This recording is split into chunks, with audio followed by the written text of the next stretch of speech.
Hi hello friends, welcome back to BGRS YouTube channel. ನಾನಿವತ್ತು ಒಂದು ವಿಶೇಷ ಮಾಹಿತಿ ಹೇಳೋಕ್ಕೆ ಬಂದಿದ್ದೀನಿ. ಇವತ್ತು ಗುರುವಾರ ಏಕಾದಶಿ. ಗುರುವಾರ ಹುಣ್ಣಿಮೆಗಿಂತ ಮೊದಲು ಗುರುವಾರ ಏಕಾದಶಿ ಬಂದರೆ ನಾವು ನವಪದ್ಮ ರಂಗೋಲಿ ಅಂತ ಹಾಕಬೇಕು. ಬೆಳಗ್ಗೆ ದೇವ್ರ ಮುಂದೆ ದೇವ್ರು ಸಾರಿಸ್ಕೊಂಡು, ಸ್ನಾನ ಆದಮೇಲೆ ದೇವ್ರು ಸಾರಿಸ್ಕೊಂಡು ಮಾಮೂಲಿ ರಂಗೋಲಿ ಹಾಕ್ಬಿಟ್ಟು ಶಂಕು ಚಕ್ರ ಗದಾ ಪದ್ಮ ಹಾಕಿ ನವಪದ್ಮ ರಂಗೋಲಿನ 9 ದಿನ ಹಾಕೋದು. ಇವತ್ತು ಏಕಾದಶಿಯಿಂದ ಲೆಕ್ಕ ಅದು 9 ಪದ್ಮ ಹಾಕಿ 9ನೇ ದಿನ ಅದಕ್ಕೆ ನಾವು ದಾನ ಕೊಡಬೇಕು. ಈಗ ನಾನು ತೋರಿಸ್ತೀನಿ ಹೆಂಗೆ ಹಾಕೋದು ಅಂತ. ಮಾಮೂಲಿ ನಾವು ಪದ್ಮ ಹಾಕ್ತೀವಲ್ಲ ಅದು 9 ಹಾಕಬೇಕಾಗತ್ತೆ. ಮೊದಲು ಶ್ರೀ ಅಂತ ಬರ್ಕೋಬೇಕು.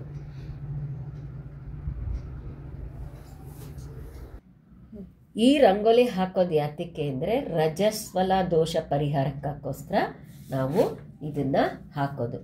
ರುಕ್ಮಿಣಿಗೆ ಕೃಷ್ಣ ಹೇಳಿದಂತೆ ರುಕ್ಮಿಣಿ ಏಕಾದಶಿಯಿಂದ 9 ದಿನ ರಂಗೋಲೆ ಹಾಕಿದ್ಲು.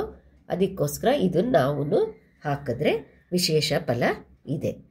ಮೊದಲು ನಾನು ಶ್ರೀ ಅಂತ ಬರ್ಕೊಂಡು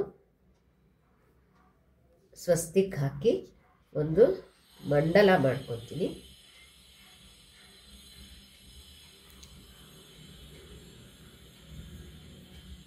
ನಾವು ಇಲ್ಲಿ ಶಂಕು ಚಕ್ರ ಹಾಕೋದು, ಪದ್ಮ ಮಾಮೂಲಿ ನಾವು ದೇವ್ರ ಮುಂದೆ ಹಾಕೋಂಗೆ ಅದ್ರ ಮುಂದೆನೇ ಹಾಕೋಬೋದು. ನಾನು ಇಲ್ಲಿ ತೋರಿಸ್ತಾ ಇದ್ದೀನಿ ನಿಮಗೆ ಅಷ್ಟೆ.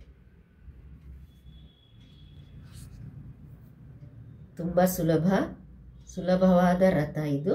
ನಾವು 9ನೇ ದಿವಸ ನಾವು ಇದಕ್ಕೆ 9 ವಿಳ್ಳೆದೆಲೆ, 9 ಅಡಿಕೆ, ಆಮೇಲಿಂದ 9 ದಕ್ಷಿಣೆ. ನಾವು ಕಾಯನ್ನೇ ಇಡಬೇಕು, ದಕ್ಷಿಣೆನೇ ಇಡಬೇಕು.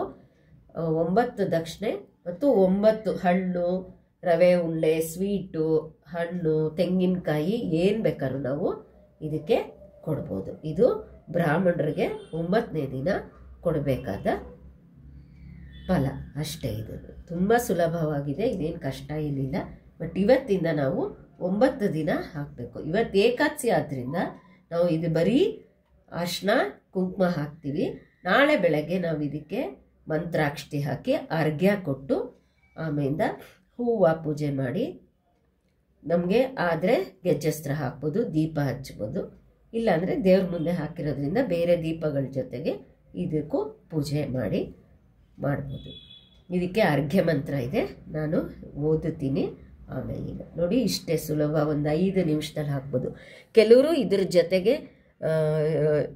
ಶಂಕು ಮತ್ತು ಚಕ್ರನೂ ಹಾಕ್ತಾರೆ. ಪದ್ಮ, ಶಂಕು, ಚಕ್ರ 9 ಹಾಕ್ತಾರೆ.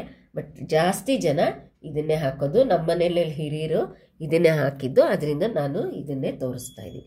ನೋಡಿ, ಇದಕ್ಕೆ ಅರ್ಶಿನ, ಇವತ್ತು ಏಕಾದಶಿ ಆದ್ದರಿಂದ ಮಂತ್ರಾಕ್ಷತೆ ನಾಳೆ ಬೆಳಗ್ಗೆ ದ್ವಾದಶಿಗೆ ಹಾಕೋದು. ನಾಳೆನೇ ಇದನ್ನೇ ಮಾಡಬೇಕು, ನಾಳೆದಿಂದ ಬೇರೆ ಹಾಕಬೇಕು.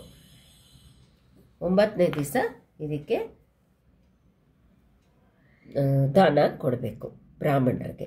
ಇವಾಗ ಇದಿಷ್ಟಾಯಿತು. ಈಗ ಅರ್ಘ್ಯ ಮಂತ್ರ. ನಾವು 9 ಮಂತ್ರಾಕ್ಷತೆಗಳನ್ನಿಟ್ಕೊಂಡು ಅರ್ಘ್ಯನ ಕೊಡಬೇಕಾಗತ್ತೆ. ಅರ್ಘ್ಯ ಮಂತ್ರನ ನಾನೀಗ ಹೇಳ್ತೀನಿ, ಕೇಳಿಸ್ಕೊಳ್ಳಿ. ಕಾಮಧೇನು ಬಂದಿದೆ, ಕಲ್ಪವೃಕ್ಷ ನಿಂತಿದೆ, ಬಂಗಾರದ ಗಿಂಡಿಯನ್ನು ಭಾಗೀರಥಿ ಉದಕದ ತಂದೀನಿ, ಬಲಗೈ ತಾ ಕೃಷ್ಣ ನಿನಗೆ ಅರ್ಪಿತ, ಪದ್ಮಂ ಸಮರ್ಪಯಾಮಿ. ಇನ್ನೊಂದ್ಸರಿ ಓದುತ್ತೀನಿ. ಕಾಮಧೇನು ಬಂದಿದೆ, ಕಲ್ಪವೃಕ್ಷ ನಿಂತಿದೆ, ಬಂಗಾರದ ಗಿಂಡಿಯಲ್ಲಿ ಭಾಗೀರಥಿ ಉದಕ ತಂದೀನಿ, ಬಲಗೈ ತಾ ಕೃಷ್ಣ ನಿನಗೆ ಅರ್ಪಿತ, ನವಪದ್ಮಂ ಸಮರ್ಪಯಾಮಿ.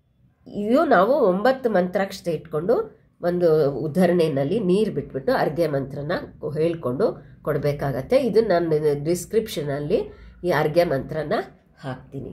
ಇಷ್ಟೇ. ಇದು ನಾವು 9 ದಿವಸ ಹಾಕಿ ರಜಸ್ವಲ ದೋಷ ಪರಿಹಾರಕ್ಕೋಸ್ಕರ ಇದನ್ನು ನಾವು ಹಾಕೋದು. ಕೆಲವರು ಇರೋರು ಬೆಳ್ಳಿ ಪದ್ಮ ದಾನನ ಕೊಡ್ತಾರೆ. ನಾವು ಶಕ್ತ್ಯಾನುಸಾರ ನಮಗೆ ಏನೋ ಇರುತ್ತೆ, ಹಣ್ಣು ಫಲ ಏನಾದರೂ ಕೊಡ್ಬೋದು. ಬಟ್ 9 ಕೊಡಬೇಕಾಗತ್ತೆ. ಇಷ್ಟೇ. ಇದು ಅತಿ ಸುಲಭವಾದ ರಥ. ಕೃಷ್ಣಾರ್ಪಣಮಸ್ತು.